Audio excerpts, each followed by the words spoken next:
paling gampang menghemat BBM adalah tidak menggunakan kendaraan. Ya, tapi kan nggak mungkin ya. Nah, salah satu cara paling mudah untuk menghemat bahan bakar adalah mengurangi kecepatan. Kalau kita mau akselerasi itu ngegasnya halus, terus kalau kita mau ngerem juga, itu juga ngeremnya halus dari jauh nih. Misalnya kita udah tahu nih, ini jalan nih, depannya merah. Udah lepas gas dulu aja dari jauh. Mahasiswa tuh dapat MBG nggak sih? Dapat nggak? Justru paling butuh ya MBG ya? Aduh. Gak bisa berhemat dong berarti ya. Itu dia butuh bensin. Tapi kalau kita ngeliat trennya itu mayoritas itu sekarang ada pergeseran pasar ke arah mobil-mobil energi baru ini atau mobil listrik ini gitu.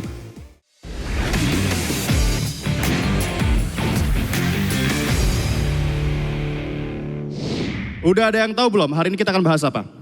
Kita di acara Sindo News atau Tech News Media Group Campus Connect Connecting Ideas Inspiring Future akan membawakan tema Smart Riding, Smart Pocket, berkendara aman, budget aman. Tepuk tangan.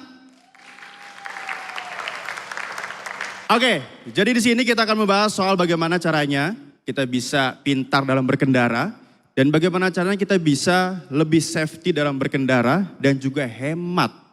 Dan ini tentunya menjadi problem. Tidak semua hanya mahasiswa, tapi juga bagi masyarakat Indonesia bagaimana caranya kita untuk hemat seperti itu. Di sini ada Mas Ridwan Hanif dan Cak Dan.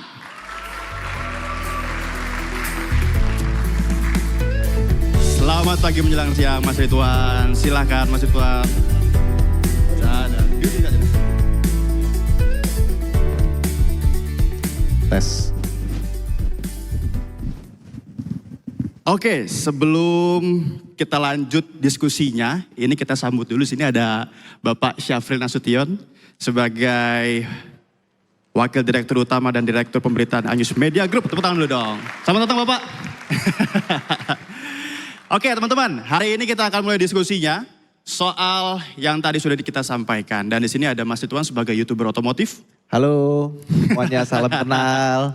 Dan di sebelahnya ada Cak Dan sebagai jurnalis teknologi. Halo, apa kabar? Oke, di sini kita akan bahas terkait hemat BBM dulu nih. Saya ke Mas Ridwan dulu. Oke. Mas Ridwan, ini kalau kita bicara soal hemat BBM, pastinya tidak hanya menjadi kendala masyarakat, tapi juga sebagai mahasiswa nih. Terlebih dompet mahasiswa mostly tipis, betul nggak? Betul. Masa sih? Kayaknya mahasiswa sekarang pada suka ngopi. Ya, maksudnya ini berjuang dan survive dengan dompetnya di akhir bulan. Begitu, ya kan? Nah, bagaimana nih Mas Ridwan untuk menghadapi BBM ataupun juga menghemat BBM dikala kita dompetnya udah tipis nih. Apakah misalkan kebiasaan-kebiasaan yang minor harus kita kurangi kayak manasin kendaraan atau apapun, ada nggak Mas Ridwan? Sebenarnya ada banyak banget cara kita buat menghemat BBM ya. Terutama buat teman-teman mahasiswa ya. Cara paling gampang menghemat BBM adalah tidak menggunakan kendaraan. Ya, tapi kan nggak mungkin ya kan. Tapi kalau misalkan saya dulu waktu masih kuliah bisa tiap hari tuh bolak-balik Blok M Depok. Tapi akhirnya setelah dihitung-hitung lebih hemat ngekos. Apalagi ngekosnya dulu dibagi 2. Jadi dulu kan per bulannya itu 300.000. Nah karena berdua satu kosan jadi 150.000 sebulan. Dan itu ketika udah ngekos, jadi kita bolak-baliknya cuma seminggu sekali ke rumah orang tua pulang. Nah kalau buat mahasiswa zaman sekarang mungkin ada yang ngekos ada yang enggak. Nah salah satu cara paling mudah untuk menghemat bahan bakar adalah mengurangi kecepatan. Kalau kita mau akselerasi itu ngegasnya halus, terus kalau kita mau ngerem juga, itu juga ngeremnya halus dari jauh nih. Misalnya kita udah tahu nih, ini jalan nih, depannya merah. Udah lepas gas dulu aja dari jauh. Yang misalkan tadinya kita ngelepas gas ngerem itu dari 20 meter, sekarang 50 meter. Udah, oh depan merah, ya udah kita lepas gasnya. Karena semakin kita jarang menggunakan tenaga mesin, ya karena kan kita gas kan tuh bensin keluar tuh, ngocor dia. Nah ketika kita lepas, dia cuma buat idling aja. Bahkan kalau misalkan kita bisa pakai engine brake ya, itu idlingnya itu kebantu sama putaran dari roda. Nah itu cara paling gampang. Jadi kalau misalkan kalian sekarang mikir gimana cara menghemat BBM, ketik di YouTube aja paling gampang. bagaimana cara mengemudi eco driving. Nah, ketika cara mengemudi kita berubah, jadi lebih hemat bahan bakar, ya kan? Itu nggak cuma menghemat bahan bakar, menghemat rem, menghemat penggunaan ban juga. Karena semakin kita agresif di jalan, otomatis part-part yang kita sebutkan tadi, itu pasti juga akan lebih cepat haus gitu. Jadi behavior kita yang paling gampang untuk diubah. Dan seperti yang saya bilang tadi, kalau emang bisa ngekos, kalau misalkan bisa sesuatu yang kita tinggal jalan kaki aja nggak apa-apa. Kurangi penggunaan bahan bakarnya. Itu akan sangat terasa sekali di dompet. Dan lebih simpel ya?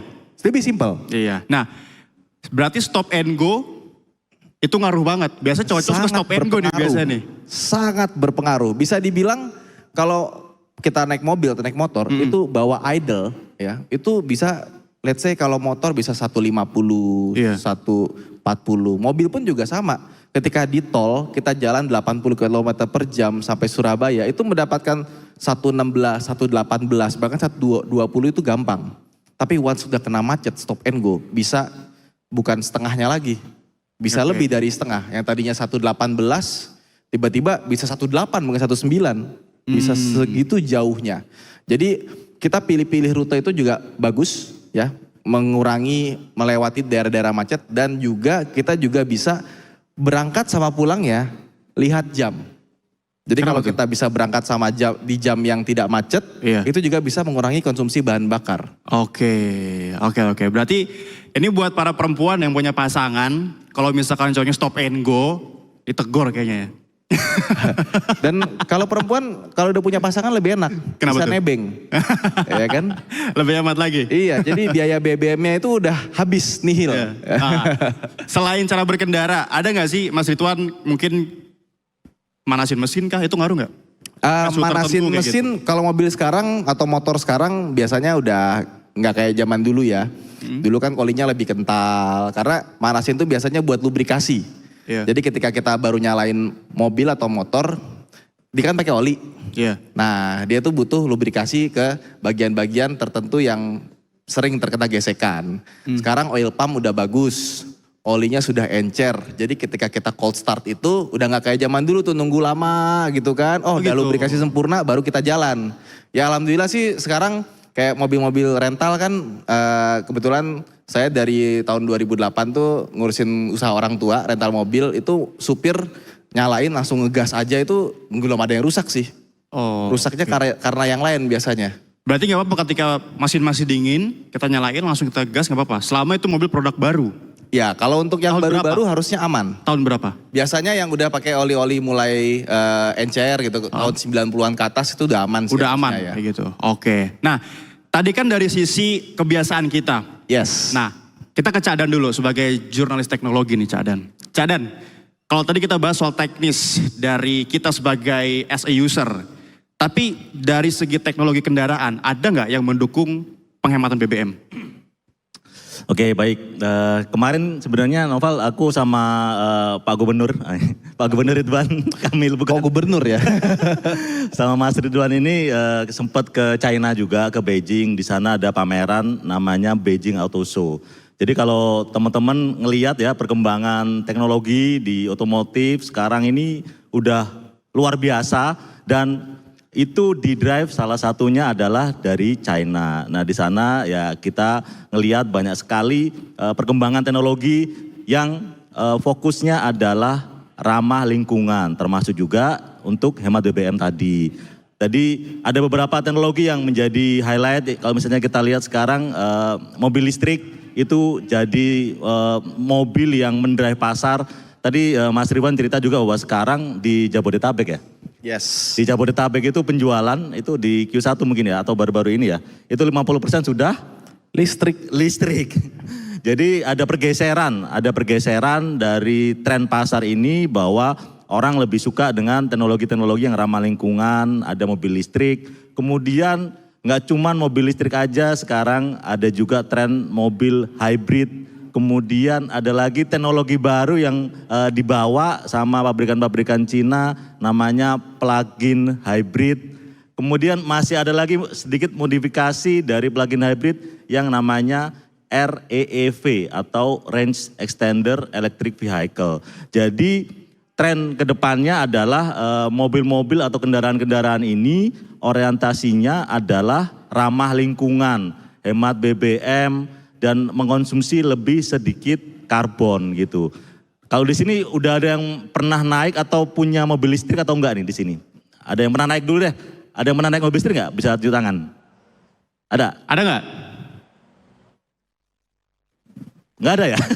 Yang itu udah pernah tuh. Udah pernah ada. Ya mungkin bisa dirasakan ya rasanya ya.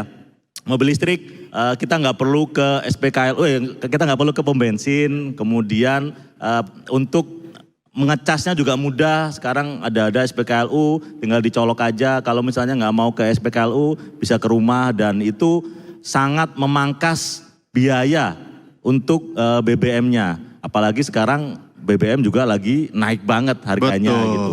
Jadi kalau misalnya dihitung-hitungan kasar, itu dengan menggunakan mobil yang listrik atau mobil, kalau orang pabrikan China menyebutnya adalah NEV, New Energy Vehicle atau kendaraan energi baru. Nah itu trennya ke arah sana gitu.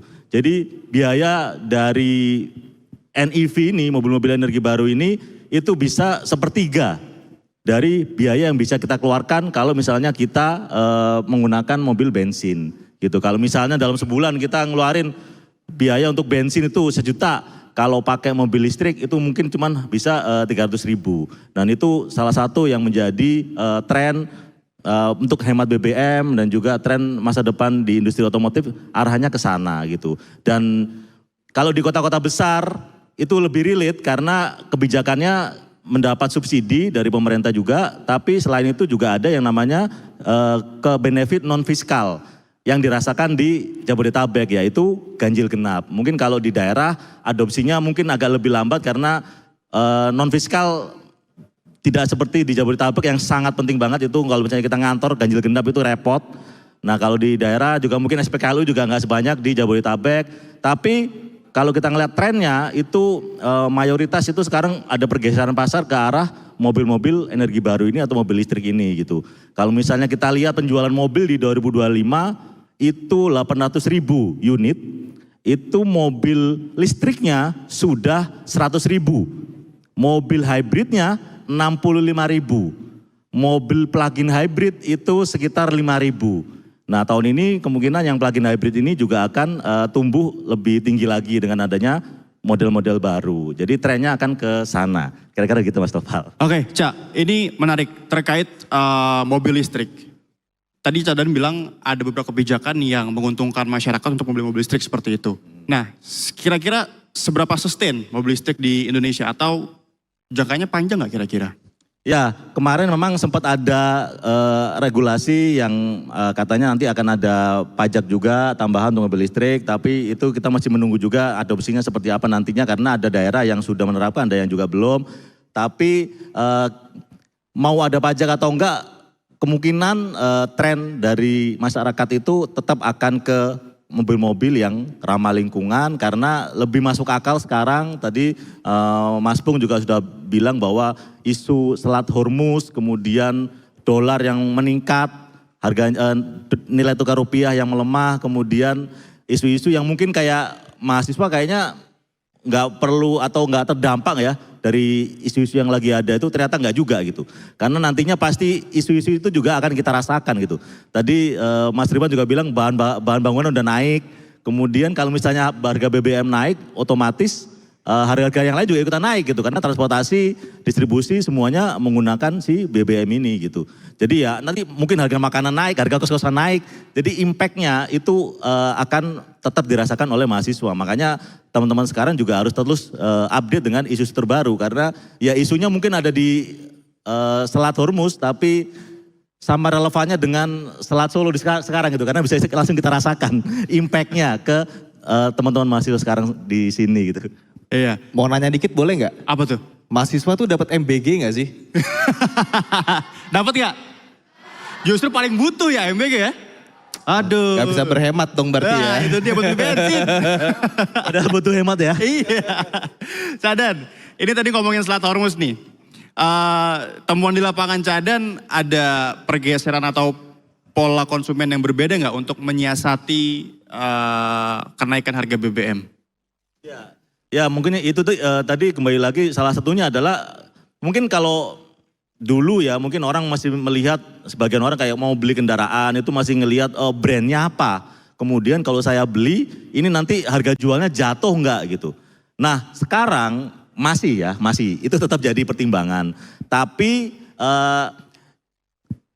pembeli mobil pertama, contohnya tuh yang kita lihat sekarang kalau mobil listrik itu harganya mulai bisa dari 150 jutaan, mungkin dari awal-awal sampai di bawah 300 jutaan, itu udah semakin realistis. Mereka mungkin tidak melihat jangka panjangnya seperti apa ya, Gen Z tuh sekarang pikirannya tuh pragmatis. Gimana kalau misalnya saya bisa hemat sekarang, nggak perlu beli bensin yang terlalu mahal, ya udah saya beli gitu. Jadi apa yang bisa saya hemat sekarang ya saya lakukan sekarang. Jadi perubahan dari konsumsi daripada Gen Z ataupun konsumen sekarang itu juga sudah berubah. Gimana pun caranya kita bisa menghemat apa yang bisa kita hemat gitu. Oke, teman-teman di sini ada yang suka modifikasi kendaraan nggak? Biasanya cowok nih, ada nggak? Apapun itu, mestinya di bore up lah, atau ganti spare part lah, ada nggak kira-kira? Ban cacing. Ban cacing. Ban cacing. Ada nggak di sini? Nggak ada ya? Nah, ada mana? Oh, ban cacing motornya. Modifnya apa? Di bore up mesinnya. Nah ini menarik nih, kita ke Mas Ridwan. Kita bicara soal modifikasi. Yes. Tentunya modifikasi ada yang memuaskan kita sebagai orang yang memiliki kendaraan untuk melihat tampilan yang lebih beda. Ada juga mungkin yang lebih ke sisi positifnya. Bukan berarti negatif ya Mbak. Maksudku lebih ke arah positif dalam artian mungkin ada nggak sih modifikasi yang bisa menghemat BBM? Oke. Kayak gitu. Tentu ada. Ada? Ya, terutama di sektor kaki-kaki ya. Oh gitu? Jadi kalau kita lihat zaman sekarang tuh yang pertama ban. Ban itu ada yang eco tire. Jadi kayak misalkan, sebut merek nggak apa kali ya? Ya, kan kalau misalkan GT Radial tuh ada yang Campiro Eco. Kalau Dunlop ada Enasafe. Nah, kalau misalkan kita pakai ban yang eco, biasanya pertama rolling resistance-nya itu lebih jauh. Jadi kalau misalkan nih ban nih, yang eco sama yang biasa, itu kita gelindingin, ya nanti yang eco tire itu gelindingnya lebih jauh dibanding yang ban biasa. Oke. Ya, terus juga biasanya lebih ringan, makanya biasanya sidewall-nya lebih tipis. Tapi minusnya adalah kalau misalkan kita kena trotoar atau semacamnya, itu dia sidewall-nya gampang sobek. Jadi ada plus minus dan ada trade off ya. Cuman kalau dari yang saya lihat zaman sekarang, rata-rata mobil-mobil terutama yang hemat bahan bakar, mereka sudah pakai ban yang tergolong eco saving. Oke. Itu eco tires ya bisa dibilang. Terus yang kedua dari pelek juga berpengaruh. Kalau dilihat zaman sekarang, pelek itu mobil-mobil baru rata-rata dia bentuknya itu nutup, nggak expose. Iya. Kalau zaman dulu kan biasanya tuh lebih kelihatan tiang-tiangnya gitu kan. Sekarang tuh lebih kayak ketutup kayak kipas-kipas. Karena pernah ada penelitian ya, waktu itu dipakainya Tesla. Waktu itu dia jalan, ditutup sama dibuka si wheel covernya itu. Nah ketika ditutup wheel covernya, dia punya range 30 km lebih panjang di dalam kota. Ketika dia pakai di luar kota itu sampai 80 km lebih panjang. Itu kasusnya di EV. Iya. Ya kan? Otomatis kalau di EV sama, pasti di ini juga sama. Di mobil biasa juga sama. Dan juga paling gampang sebenarnya weight saving ya. Jadi kalau mobil balap itu kan pasti di strip down ya. Door trimnya diambil, kursi belakang diambil. Nah itu juga bisa di mobil zaman sekarang. Makanya kalau diperhatiin juga mobil zaman sekarang jarang yang pakai ban serep kan.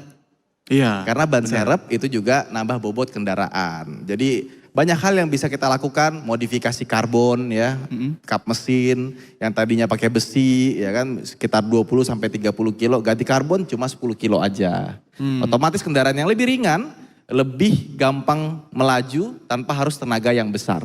Ibaratnya tadinya kita buat dapetin akselerasi 0 ke 100 dalam waktu 14 detik misalnya. Kita butuh nginjek gasnya itu 50%. Karena dia lebih enteng, 40% aja bisa dapat akselerasi yang sama. Dengan fuel yang lebih sedikit, tapi jaraknya lebih panjang gitu. Nanti bisa ya ngomong ya, besok kita mau ganti mobil pakai part-part karbon. Ya kan? Mahal tapi itu part karbon. Nah tadi juga ada yang bilang ada yang bore up mesin kan? Yes. Kalau dari sisi motor, tadi kan mobil. Yes. Kalau motor ini seberapa pengaruhnya bahan bakar terhadap bore up mesin? Kalau kita bore up motor, itu pasti yang dicari adalah performance, bukan keiritan bahan bakar. Nah, coba kita tanya, setelah di bore up, lebih boros berapa persen? Kira-kira? 143 jadi 1/20. Oh, jauh ya. Jadi separohnya. Tapi kan yang dicari bukan itu, bukan iritnya. Tarikannya? Ikannya. Iya. Kayaknya nggak ada deh orang bore up, mau bore up biar irit. Nggak Biar ada irit. kan? Mau bore up Aneh ya. biar kenceng. Tapi itu preferensi masing-masing ya. Tentunya kalau misalkan kita pengen mobil kenceng ya, itu kalau misalkan kita pengen irit bahan bakar itu rasanya agak sulit. Ya, tapi ada trade off yang harus kita lakukan. Nah, jadi kalau buat saya tergantung tuh mobil atau motor mau dipakai buat apa. Oke. Kalau buat balapan, buat drag race, jangan ngarep irit. Iya. Tapi kalau buat ngarep irit ya, jangan di bore up, jangan dibuat drag race. Iya betul. Kalau motor zaman dulu paling gampang tuh, pakai karbu kan.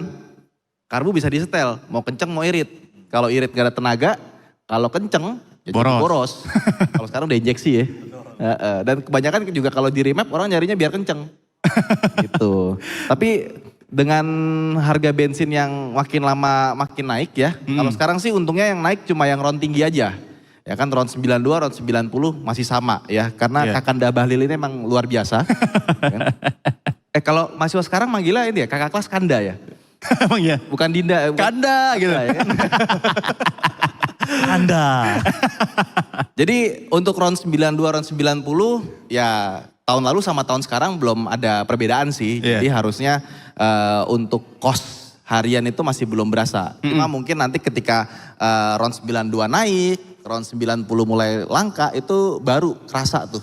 Nah, oke. Untuk mahasiswa, mending motor konvensional atau listrik?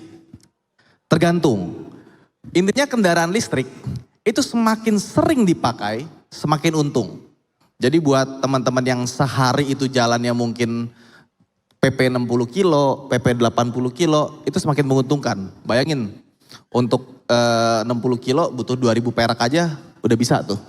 Kalau motor listrik. Motor bensin sekitar 20.000 lah untuk 60 kilo.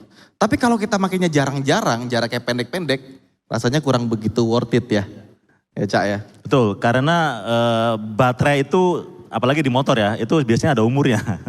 Kalau misalnya tadi Pak Gubernur Ridwan tadi bilang harus dipakai sering, itu selain kita mendapatkan, ya ada yang bilang kalau kita beli elektrifikasi atau beli EV itu yang kita dapat benefit ekonominya adalah yang sekarang yang kita rasakan gitu. Iya. Jadi emang harus dipakai terus-terusan dan hitungannya di abuse lah itu motor itu ya. Supaya bisa aktivitas kita lebih banyak, kita bisa lebih ke banyak tempat. Jadi udah gak terlalu mikir masalah bensin gitu. Tapi kalau misalnya gak dipakai sering, baterai itu akan ada umurnya dan itu akan jadi cost yang lumayan besar. Oke. Bisa kayak harga motornya. Baterainya? Iya, segitunya. 20, 19. Ya misalkan kalau motornya harganya 25 juta, Hah? baterai bisa 12 juta. Oh. Karena emang baterai belum murah, Iya. masih mahal. Apalagi kurs dolar kita kan makin naik ya. Iya. Tapi untungnya Solo masih hitungannya desa nggak?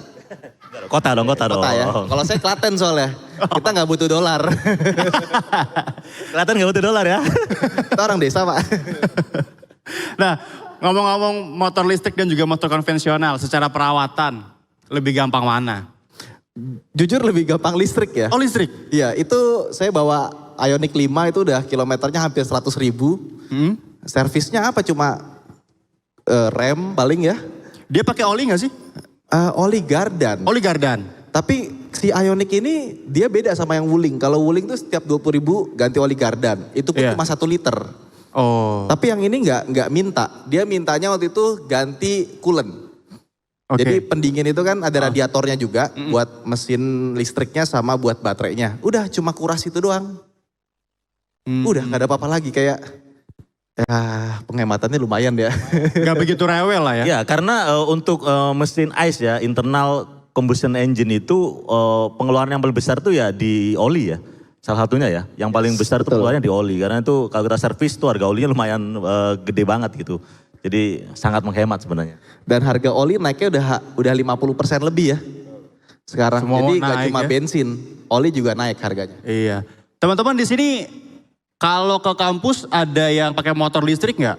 Atau kebanyakan pakai motor konvensional semua, pakai bensin semua? Bensin ya? Nah ini kita ke Cadan. Cak, kalau kita sebagai pengguna motor ataupun juga mobil ya dalam merawat kendaraan. Ini better kita menggunakan oktannya yang rendah atau kita pakai oktan yang tinggi. Ini kaitannya sama jangka panjang keawetan si mesin motor sama mobil gitu. Gimana Cak? Mungkin aku jawab, tapi mungkin Pak Gub yang lebih paham ya. Waduh. Bisa dapetin Pak Gub. Ya, jadi sebenarnya mungkin kita lihat dari kompresinya ya. Kalau misalnya motor yang lama mungkin kompresi 9:1 atau 10:1 masih nggak apa-apa pakai Pertalite. Tapi kalau yang motor-motor baru itu kan sebenarnya dirancangnya buat efisiensi. Kalau konsumen tuh nuntutnya tuh pengen kenceng tapi harus tetap irit. Nah makanya kompresinya juga dinaikkan gitu. Dengan kompresi yang lebih tinggi berarti pembakarannya juga lebih bagus. Jadi dia butuh RON atau bensin yang juga lebih bagus juga kualitasnya. Supaya pembakarannya juga lebih sempurna gitu. Jadi kita sesuaikan juga dengan kendaraan yang kita miliki gitu. Kalau misalnya motornya jadul ya udah nggak apa-apa mungkin pakai Pertalite. Tapi kalau misalnya motornya baru ya diusahakan pakai Pertamax gitu. Betul gak Pak Gub? Betul. Tapi dari pengalaman saya ya, setiap ada motor baru atau mobil baru, biasanya kan saya buka buku petunjuk ya, buku manual. Buka ya, saya nggak pernah. Untuk beberapa bagian tertentu aja. Apalagi mobil makin canggih ya kan. Atau enggak biasanya buka itunya, tutup tangkinya. Nah di situ biasanya dikasih tahu minimal RON berapa. Ya benar. Tapi dari yang saya cek itu rata-rata ya, even yang udah turbo sama kompresi tinggi, biasanya mereka tuh 92 minimal kebanyakan. Dan motor itu untuk yang kayak motor umum, kayak Honda Yamaha yang 155 atau 160 rata-rata pas dicek di tangkinya itu bilangnya minimal 92. Jadi secara kompresi logika kita emang mikirnya oh ini harusnya 95 ke atas. Tapi kenyataannya pas kita buka ininya selama kita ngisinya 92 harusnya garansi tetap berlaku ya. Yang penting bahan bakarnya bersih.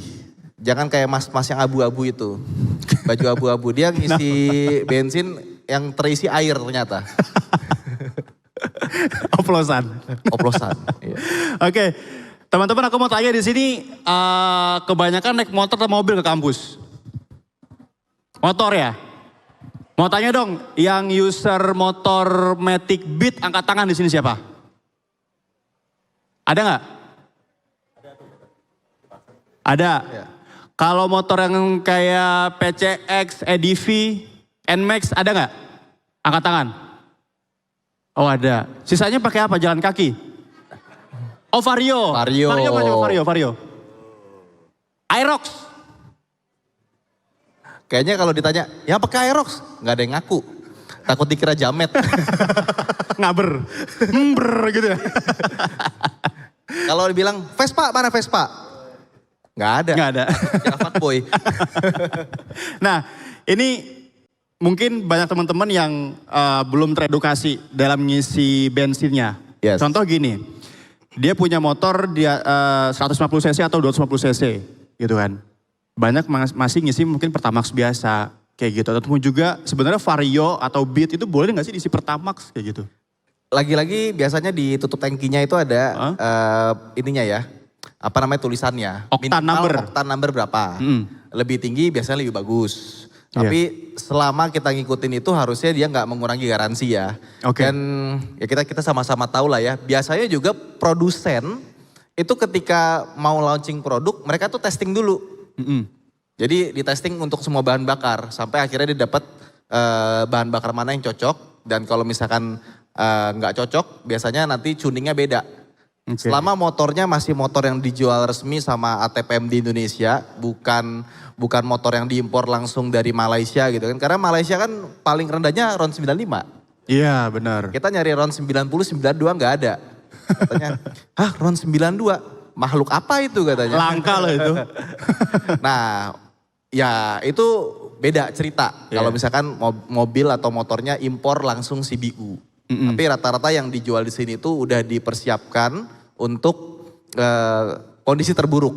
Iya. Tapi tentunya gunakan yang sesuai sama buku petunjuk aja. Jadi kalau ada buku petunjuk ya nggak usah dibaca semuanya ya. Itu bukan sesuatu yang harus dikatamin dari awal sampai akhir.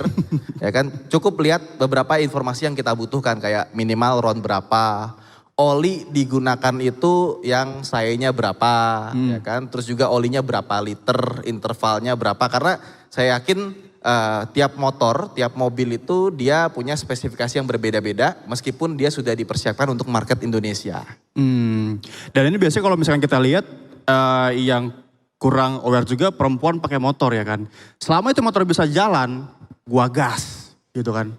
Gua nggak peduli apa hancurnya, yang penting kalau bisa jalan gua gas. Asap knalpot ngebul, gua gas. Yang penting gue nyampe tujuan. Kayak gitu. Ya mungkin salah satu mungkin yang perlu juga ditambahkan itu adalah masalah disiplin soal servis berkala gitu. Iya, Kadang itu itu orang tuh suka males tadi yang Noval bilang bahwa yang penting jalan kita gas. Padahal kalau misalnya kita telah servis kemudian nanti komponen juga makin bermasalah itu juga dampaknya juga akan jadi motornya jadi makin boros. Dan jadi nanti malah kalau misalnya baca Jawanya mendol muri ya. Jadi malah motornya jadi rusak, malah perbaikan komponennya tuh lebih mahal daripada si biaya servis yang harus dikeluarkan gitu sih. Dan artinya bisa disimpulkan bahwa kita nggak apa-apa keluar biaya lebih mahal sedikit untuk bensin daripada kita keluar biaya yang lebih murah untuk bensin tapi ujungnya ntar motor rusak. Better kita isi lebih mahal dikit, yang penting motor kita aman kayak gitu ya. Betul, betul. Gitu ya. Oke, nah itu jadi teman-teman soal bagaimana cara menghemat BBM. Jadi kita nggak masalah kalau misalkan kita mau isi bensin yang lebih mahal sedikit. Yang penting motor kita tetap terjaga. Dibandingkan kita isi bensin yang lebih murah. Tapi ntar jangka panjangnya motor itu malah rusak atau nggak bisa dipakai kayak gitu. Nah ini kalau misalkan kita beralih dari bensin. Penggunaan jenis ban ini juga penting sebenarnya Mas Ridwan. Nah mungkin agak sedikit sulit bagi mahasiswa ataupun termasuk saya juga sebenarnya untuk milih ban yang sekiranya cocok untuk lingkungan ataupun juga medan jalan yang sering kita tempuh tuh gimana sih? Atau ada perbedaan ini gak sih ban yang harus kita pilih? Oke. Pertama kalau kita memilih ban itu ukurannya harus sama peleknya ya. Karena kalau kan gak mungkin dong peleknya 15 bannya 17 kagak masuk ya kan. Tapi kalau ban dari saya pribadi jangan pilih yang terlalu murah. Kenapa? Karena ban yang terlalu murah biasanya gripnya gak bagus. Ya, sekarang kita tahu banyak ban-ban yang mereknya ya saya juga belum pernah dengar tiba-tiba ini ban merek apa gitu kan. Pas dipakai bannya rasanya rasa sabun, Mbak. Licin. Terutama untuk roda 2 itu sangat berbahaya sekali. Berapa banyak orang yang kecelakaan di jalan karena penggunaan ban yang tidak tepat dan ban yang tidak berkualitas. Jadi kalau buat saya ya ban itu kalau bisa sisihkan sedikit agar kita bisa dapat yang merek yang bagus lah. Gitu, itu yang pertama. Dan yang kedua pilih ban. Ban kan ada berbagai macam ukuran ya, ketebalannya, lebarnya gitu ya. Semakin lebar harusnya semakin bagus ya karena gripnya permukaan yang kena ke jalan itu semakin banyak. Iya. Ya, jadi hindari penggunaan ban-ban yang tipis kayak ban cacing. Ya, karena ban cacing betul, lebih kenceng betul karena lebih ringan, lebih kecil. Drag race biasanya bannya cacing-cacing semua ya. Yang bore up cacing gak bannya? Enggak ya. Alhamdulillah. Ya. Alhamdulillah. Mau jawab iya juga malu aku. Tapi enggak lah, kelihatannya enggak seperti itu. Kan mahasiswa itu kan lebih pintar, lebih intelek ya. Oke, jadi pilih ban kalau misalkan enggak yang sesuai standar, kalau bisa yang upgrade. Jadi yang tadi misalkan 100 bisa ganti yang 120 gitu kan. Jadi ketika kita berkendara pastinya jadi lebih aman karena gripnya lebih bagus. Dan juga perhatikan ban jenisnya juga.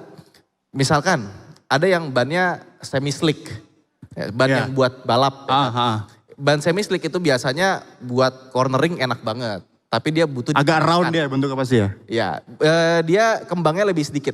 Iya. Kayak motor MotoGP ya. Walaupun motornya Mio tetap ada pilihan ban slicknya. Jadi nggak harus MotoGP juga.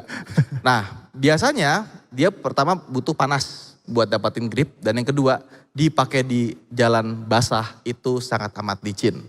Jadi kita harus tahu juga ban yang kita pakai seperti apa. Terutama buat teman-teman yang suka modifikasi ya, mau wah gue pengen bannya kelihatan keren nih.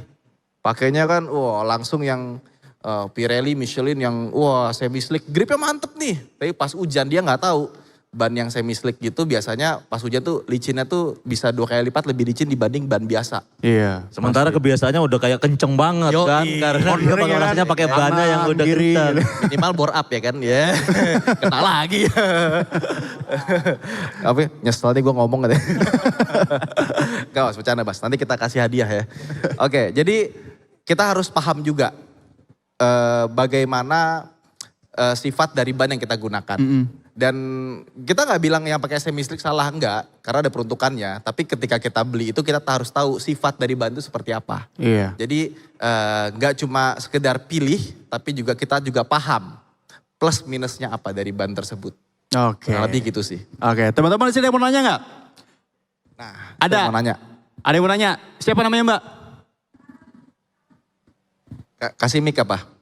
Ada mic-nya nggak? Oh ada standing ada mic. standing mic terdekat. Bisa, Ada mic, bisa oke. maju. Saya izin bertanya mengenai beberapa hal.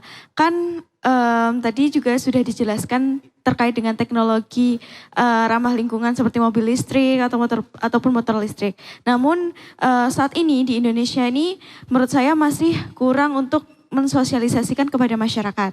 Nah, gimana regulasi kebijakan ataupun sistematika penggunaan teknologi ramah lingkungan yang seharusnya sudah masuk di Indonesia ini agar masyarakat ini melek terhadap teknologi yang lebih ramah lingkungan gitu. Karena pemerintah saat ini menurut saya masih kurang gitu.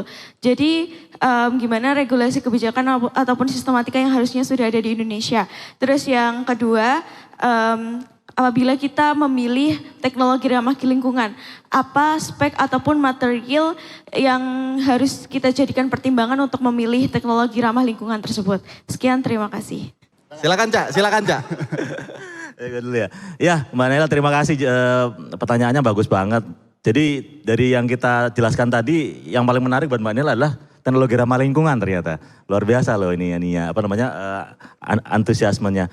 Ya mungkin secara regulasi kemarin gini, di China itu awalnya tuh mereka susah ya untuk bersaing dengan pabrikan Jepang gitu. Kalau mereka bersaing di mesin itu, Jepang itu udah terlalu jauh dari sisi teknologi, inovasi dan lain-lain, mereka udah terlalu jauh. Akhirnya mereka butuh sesuatu ini. Apa yang bisa kita bersaing untuk di industri otomotif ini bisa berkembang begitu cepat. Nah akhirnya ada perubahan tren juga secara global bahwa nantinya kendaraan itu harus menjadi ramah lingkungan dengan tuntutan dari Eropa segala macam itu untuk menekan si emisi karbon. Akhirnya Cina selama mungkin 15 sampai 20 tahun yang lalu udah berubah kebijakan, mereka full untuk merubah industrinya menjadi industri mobil yang ramah lingkungan. Cara yang paling gampang yang dilakukan oleh Cina adalah memberikan subsidi besar-besaran untuk si pembelian mobil Cina itu tadi. Dengan adanya subsidi besar-besaran itu, dampaknya bisa dirasakan bahwa sekarang industrinya juga ikut bergeliat. Jadi mereka nggak cuman impor, jadi mereka fokusnya adalah membuat produksi mobil di China itu bisa lebih oke atau lebih berkembang. Dan di mobil listrik itu seperti level playing field yang baru ya. Jadi Amerika mulai dari nol, Jepang mulai dari nol, dan semuanya seperti jadi mulai dari nol lagi gitu. Dan itu akhirnya terbukti bahwa sekarang yang mendrive industri otomotif bahkan di dunia itu adalah industri mobil Cina gitu. Karena ya itu tadi mereka berhasil menciptakan dari subsidi tadi akhirnya menjadi tercipta sebuah industri, dan yang sekarang bahkan market mereka udah tidak bisa menampung lagi produksi mobil yang ada di Cina itu karena terlalu gede. Akhirnya yang mereka lakukan adalah berusaha untuk menguasai pasar-pasar di negara-negara non Cina gitu. Termasuk di Eropa, di Asia Tenggara seperti Indonesia dan lain-lain, dan bahkan Amerika pun sudah ketakutan dengan bill yang baru ini. Parlemen di Cina udah bilang kita berusaha gimana caranya untuk menghambat nih supaya jangan sampai mobil-mobil Cina ini masuk ke Amerika, dan pabrikan-pabrikan di Amerika, ada General Motors, Ford segala macam itu juga tahu kalau sampai pabrikan mobil Cina itu masuk ke Amerika itu akan bubar semuanya. Industri otomotif Amerika yang sangat dibangga-banggakan itu bisa hancur seketika gitu. Jadi udah masif itu perubahannya. Di Indonesia salah satu cara pemerintah untuk mempercepat adopsinya tentu saja sama ya. Yang dilakukan adalah dengan membuat pajaknya jadi lebih rendah dan lebih ringan gitu. Dan itu apakah efektif? Sebenarnya sudah sangat efektif Mbak Naisa. Indikatornya apa? Indikatornya pertumbuhan dari mobil listrik di Indonesia khususnya di Jabodetabek itu dalam 3 tahun terakhir tuh luar biasa besar. Dari marketnya hanya cuman di bawah 5%. Sekarang udah sampai berapa? Sekarang udah mungkin 40%, 30% kali ya? Mungkin. Ya sekitar segituan. Jadi dalam waktu yang sangat-sangat singkat itu perubahannya sangat drastis. Jadi seperti itu. Jadi yang dilakukan sekarang ini memang sudah efektif dan orang sudah switch gitu loh. Orang sudah switch ke EV dan merasa kayak ini memberikan benefit bagi kita dan mungkin yang bisa dirasakan perkembangannya emang sudah bisa diprediksi ya dari awal Jabodetabek karena yang merasakan pajak fiskal dan non fiskal benefitnya kemudian berkembangnya ke kota-kota besar dulu gitu. Nantinya sesuai dengan perkembangan dari SPKLU sarana pendukungnya yang juga mengikuti dari si kota-kota besar ini. Jadi perkembangannya akan seperti itu gitu.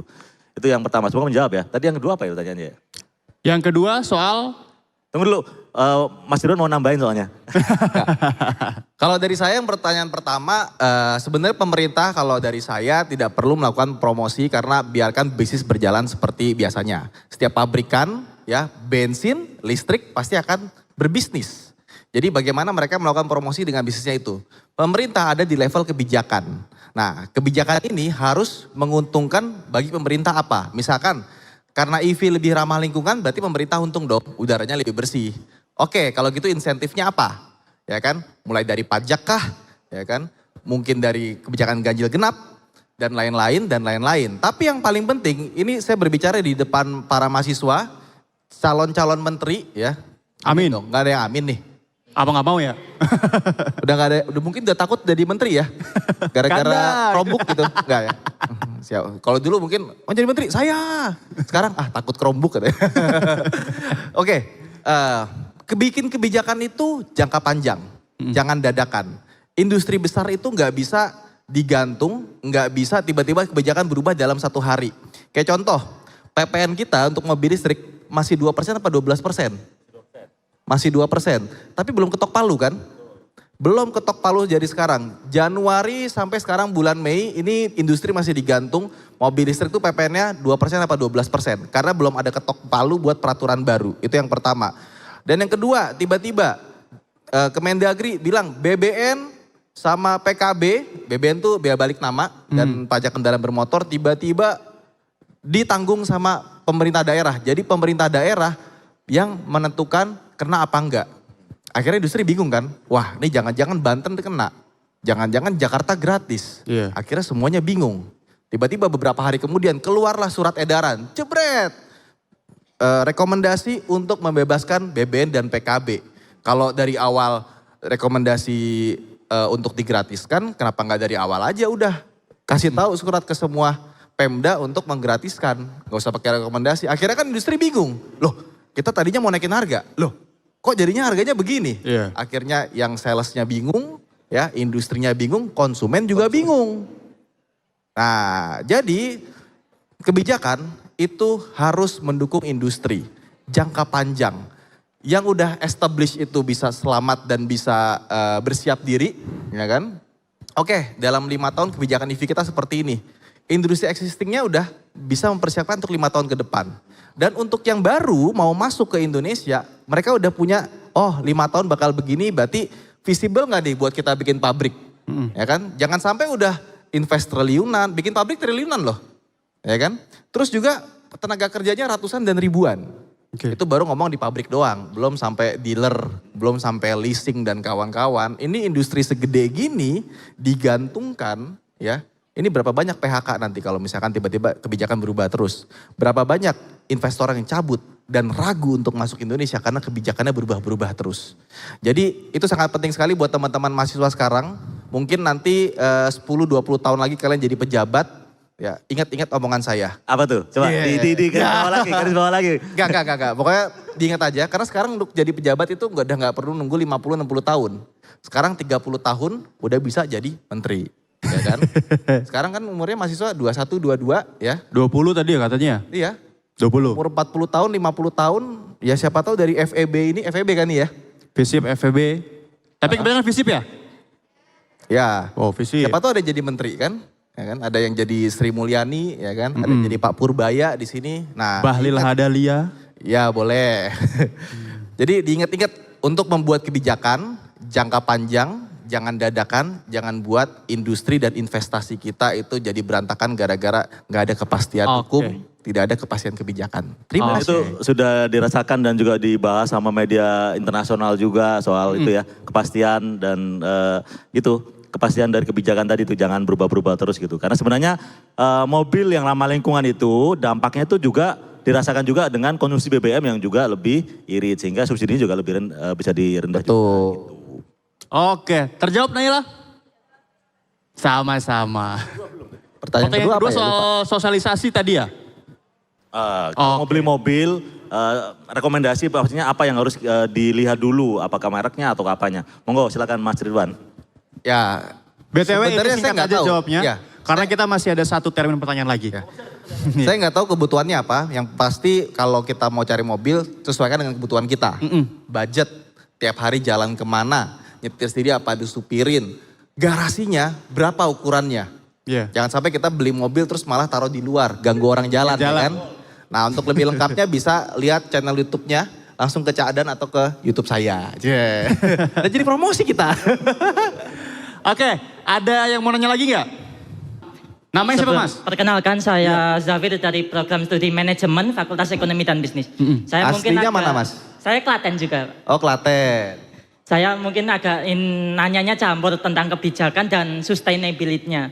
Kan mobil listrik kan dibeli karena beberapa faktor yakni hematnya pengeluaran dan ramah lingkungan. Nah, menurut Pak Gubernur dan Cak Danan, apakah dalam jangka panjang harga dari energi ini kan hanya 2.400 per kWh ya? Sekitar segitu kan. Nah, itu apakah dalam jangka panjang itu bisa tetap murah segitu atau ujung-ujungnya sama aja sih mahalnya juga dengan harga BBM. Nah, kemudian kan lebih digadang-gadang tentang ramah lingkungan. Sedangkan kalau kita lihat dari data sekitar 89% sumber energi kita masih tergantung pada fosil ya. Kan ini kan jadi terkesan agak masih cenderung sia-sia ya kan ujung-ujungnya polusinya bukan dari kendaraannya nih tapi dari pembangkit listriknya. Nah itu tuh apakah mungkin dalam jangka panjang kita benar-benar bisa ramah lingkungan. Nah kemudian kan mobil listrik juga menghasilkan limbah ya. Entah itu baterainya yang dari ion litium, LFP ataupun NMC. Nah itu tuh apakah mungkin juga bisa benar-benar ramah lingkungan dari segi limbahnya itu. Terima kasih. Oke, terima kasih Mas Zafir. Pertanyaannya. 3 SKS nih jawabnya. Waduh. Tadi yang disebut Pak Gub duluan, saya silakan Pak Gub. Waduh. Tadi yang pertama soal hemat ya. Iya, perbandingan. Ya jujur ngomong sih kita beli mobil listrik salah satunya soal hematnya juga. Kalau di SPKLU itu emang 2.400 per kWh. Tapi kalau di rumah itu sekitar 1.700 dan dari jam 10 sampai jam 5 kalau charger di rumah itu pakai OCCP itu diskon 30%. Jadi cuma 1.100 aja. Ya, jadi kalau ngecas tuh colokin jam 10 kita setting tuh di mobilnya tuh. Jadi sebelum jam 10 dia nggak ngecas dulu. Nah, pagi penuh enak, tiap bulan kita dapat cashback. Iya. Itu terasa banget. Saya dulu itu naik mobil tiap hari ngisi round 92 500 ribu. Pas pakai mobil listrik 500 ribu 3 bulan. Itu penghematannya. Terus yang kedua soal harga ya. Apakah harga listrik akan naik? Long termnya tadi, jangka panjang. Jangka panjang betul ya? Yang pasti harga tidak akan makin murah ya. Iya betul. Iya. Kenapa? Kasih tahu dong alasannya kenapa? Enggak dong, enggak ada. Sekalinya turun harga, BBM dulu dipakai buat kampanye. Ingat gak zaman dulu? Oh, belum lahir mungkin ya. Hanya presiden yang bisa menurunkan harga BBM 3 kali. Gope itu. 6.000 jadi 4.500. Ya kan? Jadi bahan kampanye buat pembelian berikutnya. Jadi ya nggak usah berharap banyak harganya bisa bertahan lama. Tapi yang saya yakin adalah harga minyak akan lebih cepat naiknya dibandingkan dengan harga listrik sekarang. Nah, terus yang ketiga limbah ya. Ini lebih penting ini. Bagaimana? Enggak, belum. Pembangkit dulu. Pembangkit dulu. Apakah mobil listrik itu tetap mengotori limbah di bagian belakangnya, back end-nya gitu? Ya jujur aja masih. Masih. Jadi perlu diketahui juga bahwa kita masih pada pakai PLTU ya. Tapi efisiensi dari PLTU dibandingkan minyak dengan mobil, itu emisinya lebih banyak minyak dengan mobil. Udah dihitung. Karena untuk buat dapatin minyak aja, ya kan kita mesti ngebor di shipping lagi dari itu kan si kapalnya ngeluarin emisi. Terus masuk lagi ke refinery juga dari itu ke SPBU pakai truk lagi, itu emisi lagi. Sedangkan kalau pakai listrik transmisinya pakai kabel. Jadi nggak ada emisi yang terjadi di situ. Jadi setelah dihitung-hitung tetap sekitar 50% ya, tergantung penelitiannya siapa. Karena penelitian kan juga ada beberapa yang bersponsor ya. Jadi saya megang yang kurang lebih 50%. Ada yang bilang 70%, ada yang bilang cuma 20%, tapi kita ambil tengahnya aja lah. Kalau dari saya seperti itu. Tapi untuk limbah sebenarnya paling gampang ya. Saya suka pendekatannya Elon Musk ya dengan Teslanya. Baterai bekas Tesla yang udah sekitar tinggal 70% itu dijadiin power wall buat cadangan di rumah. Ya, karena kan kalau mobil kan dia kan ngegasnya naik turun kan. Tiba-tiba bisa 50 kilowatt, tiba-tiba jadi minus. Nah, kalau rumah itu kan dia penggunaan listriknya lebih stabil. Ada yang 3.000 terus, 4.000 terus, itu kan cuma 4 kilowatt. Akhirnya pakai baterai-baterai seperti itu. Saya berharap 8 tahun lagi udah mulai banyak baterai-baterai yang kapasitas udah under 70%, kita punya solar panel di rumah ya kan. Kita beli baterai mobil bekas, taruh di tembok tuh, wah ini sangat menarik gitu. Jadi industri masa depan itu ya? Masa depan, karena kan baterai itu nggak tiba-tiba langsung nol gitu loh, nggak tiba-tiba ngegubrak ya. Kalau tiba-tiba ngegubrak tuh biasanya ada salah satu sel yang fail ya kan. Tinggal ganti selnya satu atau kita buang, kita rangkai lagi, udah dia bisa bekerja dengan baik lagi gitu.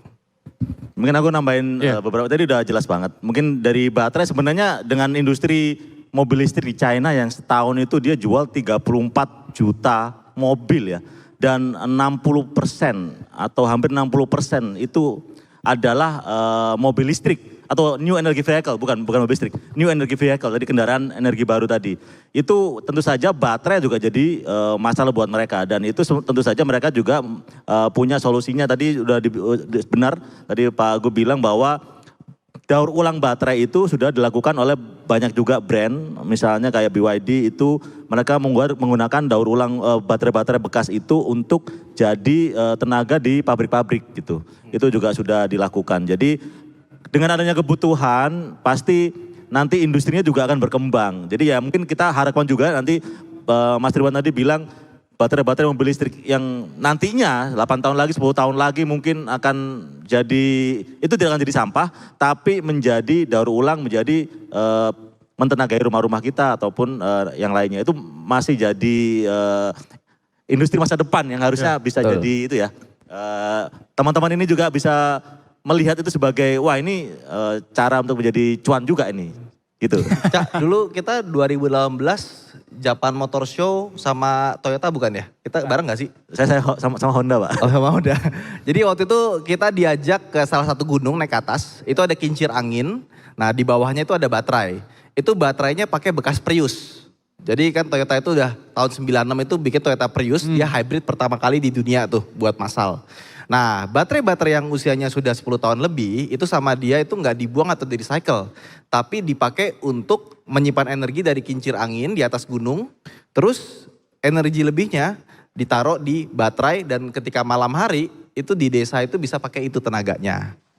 Gitu. Itu 2018 kalau nggak salah ya. 2018. Iya. Jadi sebenarnya itu udah dipikirkan juga gitu ya. Jadi mungkin aku nambahin lagi soal energi baru ini emang sangat tema yang menarik. Aku juga melihat teman-teman ini juga punya minat tertarik juga dengan tema itu ya, energi baru. Ini dengan banyaknya teknologi ini ya sekarang kita sebagai konsumen juga diberi banyak pilihan gitu. Jadi misalnya kalau misalnya kita pengen, tadi Mas Ridwan juga bilang tergantung dari kebutuhannya apa. Kalau misalnya emang pengen irit banget, kita nggak terlalu banyak keluar kota, udah ada full energi listrik, mobil listrik gitu. Tapi kalau misalnya nanti Cak, aku nih masih sering nganter keluarga atau sering keluar kota. Jadi aku agak ribet nih kalau misalnya harus sering-sering ke SPKLU. Bisa ada solusi yang namanya plug-in hybrid electric vehicle. Jadi mobil hybrid tapi yang bisa dicolok. Tapi masih pakai bensin gitu. Jadi masih bisa diisi bensin. Kalaupun baterainya habis, kita tinggal ke pom bensin aja. Nanti otomatis mobil masih tetap bisa jalan gitu. Bahkan juga bisa mengisi baterainya sendiri. Jadi teknologinya memang sudah secanggih itu. Kemudian ada lagi yang baru yang namanya range extender. Itu juga sedikit beda lagi. Itu beneran mobil listrik. Tapi di belakangnya itu kayak menggendong generator yang berupa mesin itu. Jadi mobilnya tidak ada transmisi. Jadi fungsi dari mesinnya itu cuman untuk mengisi baterainya gitu. Jadi kita merasakan seperti memakai mobil listrik biasa gitu. Dia bisa dicas juga, bisa diisi bensin juga. Jadi banyak sekali pilihan-pilihan yang bisa didapatkan oleh konsumen sekarang yang itu ya bagus juga gitu. Kita mau switch ke ramah lingkungan, pilihannya banyak di energi baru ini, kendaraan energi baru ini. Seperti itu. Oke, Zafir gimana? Terjawab sudah? Oke, nanti Zafir sama Naila boleh ambil merch di sebelah kanan panggung ya.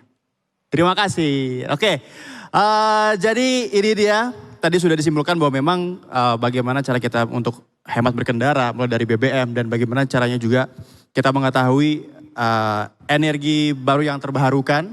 Dan memang ini penting dalam konteks mobil listrik ataupun juga motor listrik. Pengolahan limbah baterai ini penting banget supaya lebih sustain seperti itu. Tepuk tangan untuk kedua narasumber kita. Boleh turun ke panggung untuk beristirahat. Tepuk tangan meriah dong sekali lagi. Ya teman-teman, diskusi kita hari ini soal bagaimana kita menghemat BBM ini sudah berakhir. Dan saya mengucapkan terima kasih banyak untuk teman-teman mahasiswa yang sudah hadir di aula ini.